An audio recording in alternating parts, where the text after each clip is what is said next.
டெல்லியில கரப்பான்பூச்சிக்காரன் போராடிட்டு இருக்கான். அவனுக்கு இந்த மத்திய அரச எதிர்க்கிறதுக்கு என்ன வழின்னு எதிர்க்கட்சிகள்லாம் ஃபெயிலியர் ஆயிப்போச்சு. இப்ப அவங்கலாம் சேர்த்து இவனுக்கு இந்த கரப்பான்பூச்சிய உள்ள விட்டுருக்கானுங்க. இவங்களுக்கு ஏதாவது காரணம் தேவைப்படுது.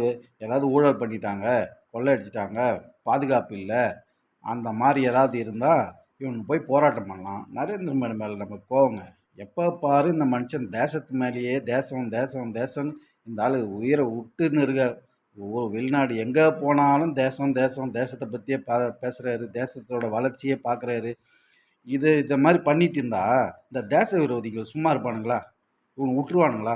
எப்படா மோடிய கொல்லலாம் அப்படின்னு எதிர்பார்த்துன்னு இருப்பாங்க. மோடி எப்ப பாரு நம்மளுடைய தேசம் அப்படியே தமிழ்நாட்டு மேல வந்தா தமிழ் அப்படி இப்படின்னு சுத்துறாரு. அதனால தாங்க பிடிக்க மாட்டேங்குது யாருக்குமே. இல்லன்னா அவன் அந்த முதல்வன் படத்துல வரா மாரி அவன் காலுக்கு இவன் ஏற்கனவே திமுக ஆட்சி நடந்ததுல, அந்த மாரி இருந்திருந்தா எல்லாரும் ரசிச்சிருப்பாங்க. பாவம் அந்த ஆளு நேர்மை, நீதி ஏதாவது வெளிநாடு போனா அதாவது நல்ல விஷயத்துக்காக பார்க்குறவன் அவர நல்ல விஷயத்துக்காக போறாருன்னு பார்ப்பான். இவன் பார்க்குற பார்வையே தப்பா இருக்குதே. ரோட்ல ஒரு பொம்பள லேடீஸ் நடந்து போனா, அது யாரோட பார்வை எப்படி இருக்குதோ, அந்த பார்வைய பொறுத்து தான் இருக்குது. இவங்க இந்த கரப்பான்பூச்சியோடைய பார்வை அப்படிதான் இருக்குது. கேவலமா பார்ப்பானுங்கல்ல, அந்த மாரி புத்தி உள்ளவனுங்க தான் அங்க போய் போராட்டம் பண்ணின்னு இருக்கிறானுங்க. அந்த போராட்டத்துல ஒரு கொஞ்சம் பேரு ஏதோ நல்லவன்லாம் இருக்கிறான். மிச்சம் எல்லாருமே சமூக விரோதி கும்பல் உள்ள பூந்துருக்குது. இந்த பிரகாஷ்ராஜ் மாரி ஆட்கள்லாம் போய் எப்படா நரேந்திர மோடிக்கு அதுக்காக சுத்தி விடலாம் எப்படி மெ பங்களாதேஷ்ல என்னாச்சு, ஸ்ரீலங்காவுல என்னாச்சு, பாகிஸ்தான்ல என்னாச்சு, மக்கள் புரட்சிலாம் வெடிச்சு அப்படி இப்படின்னு சொல்லிட்டு நம்மளும் போய் ரவுண்டு கட்டலான்னு சொல்லிட்டு சுத்தின்னு இருக்கானுங்க. அத பார்க்குறீங்களா? அந்த வீடியோல பார்த்தீங்கன்னா, ஒரு டெல்லி மெட்ரோ ஸ்டேஷன்ல ஏறி எகிறி குதிச்சு போறானுங்க. போலீஸ் மேல கல் அடிக்கிறானுங்க. மொதல்ல இப்போ காவல்துறை வந்து நீங்க எங்க போராட்டம் பண்ணாலும் அங்க எந்த பிரச்சனையும் பண்ணல. நீ போய் நான் பாராளுமன்றத்த முற்றுகையிடுவேன்னு போற பாரு, அங்க போய் நொட்டுற பாரு. அந்த இடத்துல யாருக்குமே அனுமதி கிடையாது. அங்க போய் இளைஞர்கள போய் தூண்டி விட்டுட்டு, இதுல ஒண்ணு பாருங்க, அங்க போராடுற எந்த தலைவருமே அங்க மாட்ட மாட்டான். எவனுக்குமே அங்க அடிபடாது.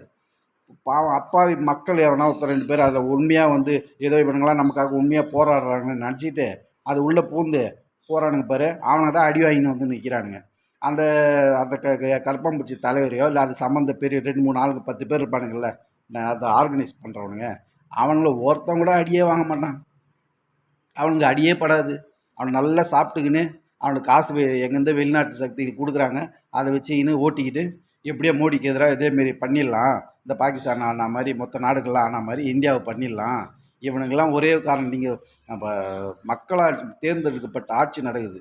நீ வந்து போராட்டத்தால் ஒரு நீட்டுக்கு ஒரு நீட்டுன்னு ஒரு காரணத்தை வச்சு ஒரு ஆள் ராஜினாமா பண்ண வச்சு இவ்வளோ பெரிய போராட்டம் பண்ணலாம்னு நினச்சிங்கன்னா, இவ்வளோ பேர் ஓட்டு போட்டாலாம் அவன்லாம் வெளியே வந்தான்னு நீங்களாம் சுக்குநூறு ஆகிடுவீங்க.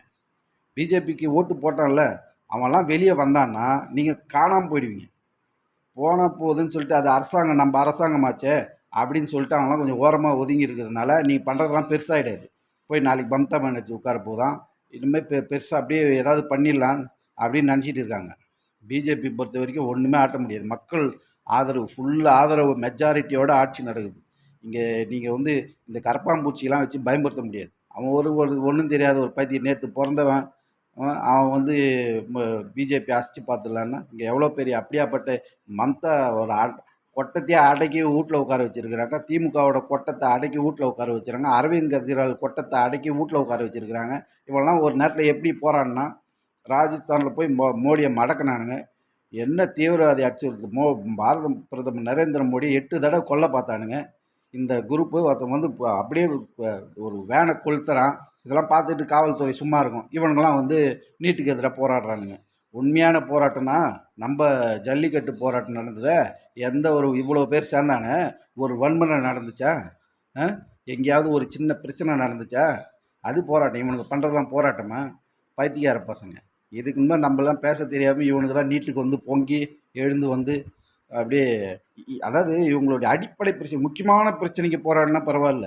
இது ஒன்றும் பெரிய உயிர் போகிற விஷயமோ அப்படிலாம் ஒன்றும் இல்லை. இது வந்து நீங்கள் ஆட்சிக்கு வந்த பிறகு நீட்டை ஒழிச்சிங்க, எதனா பண்ணிக்கங்க. நீ மக்கள்கிட்ட போய் பேசு. இங்கே வந்து மக்களாக தேர்ந்தெடுக்கப்பட்ட ஆட்சியை வந்து நீ எப்படி மிரட்ட பார்ப்ப நீ போராட்டம் பண்ணி? அங்கே 100 பேரில் 70 பேர் 80 பேர் ஓட்டு போட்டிருக்கான். நீ 10 பேர் சேர்ந்து வச்சுக்கின்னு கல் எடுத்து அறிவை வேடிக்கை பார்த்துன்னு இருப்பாங்களா டெல்லியில்? இந்த பழக்கம் இன்னைக்கு பாரு, இங்க ஒருத்தவனுங்க அந்த அந்த வாய்ப்பு கிடைச்சதுன்னா, இவனுங்க அப்படியே இங்க இந்த ஜம்மு காஷ்மீர் பிரச்சனைக்காக போராடினானுங்க பாரு, அவன்லாம் அப்படியே கொஞ்சம் இப்போ ஆர்கனைஸ் பண்ண ஆரம்பிக்கிறான். இவனுங்கலாம் இவனுங்க இந்த தெளிவு நமக்கு இருக்கணும். நம்பளும் வந்து இத வந்து நீட் வேணும்னு நம்பளும் இறங்கி போராடணும். அப்பதான் இவங்களுக்கு புத்தி வரும். இப்ப என்ன பண்றான், அவனுங்க 10 பேர் போராடுறதுனால, அது மாரி மக்கள் ஒட்டுமொத்தமா இந்தியாவுல எல்லாம் எதிர்க்கிற மாரி ஒரு இது எல்லாமே எல்லா இடத்துலயுமே நுழைவுத் தேர்வு இருக்குது. நீட்டுன்றது ஒண்ணுத்து மட்டும் இல்ல. அதெல்லாம் யாரும் பேசுறதும் இல்ல. இந்த அனிதாவ கொன்னதே திமுக காரங்க தான். ஒரு சீட்ட அதுக்கு குடுத்து இவனுங்க காலேஜ்ல ஒரு சீட்டு குடுத்திருந்தா, போய் இவங்களுடைய அரசியலுக்காக அந்த பொண்ணு பலி கொடுத்து இவனுங்க ஆட்சிக்கு வந்தானுங்க. அதுபோல இப்போ அரவிந்த் கெஜ்ரிவால், மம்தா பானர்ஜி இவங்கலாம் வந்து அந்த கரப்பான்பூச்சி பின்னாடி சுத்தி வந்து ஓட்டு போட்டு ஜெயிச்சு வச்சிருவாங்கன்னு நினச்சின்னு இருக்காங்க பொழுது. இது ஒரு காலம் நடக்காது. மக்கள் முட்டாள்கள் இல்ல. அதே போல நரேந்திர மோடியை அசைச்சு கூட பார்க்க முடியாது. அவரு இந்த இந்த தேசத்துக்காக இது பண்றாரு. அவர போய் என்ன செருப்பால் அடிக்குது ஒரு பொம்பள. அந்த வீடியோல பார்க்கும்போது. உனக்கெல்லாம் எவ்வளோ தைரியம், எவ்வளோ திமிரு, எவ்வளோ இருமாப்பு, உனக்கு எவன் சாப்பாடு போடுறான்? எத்தன நாள் வந்து போராடுவ? அ? நீலாம் தேச விரோதி தானே?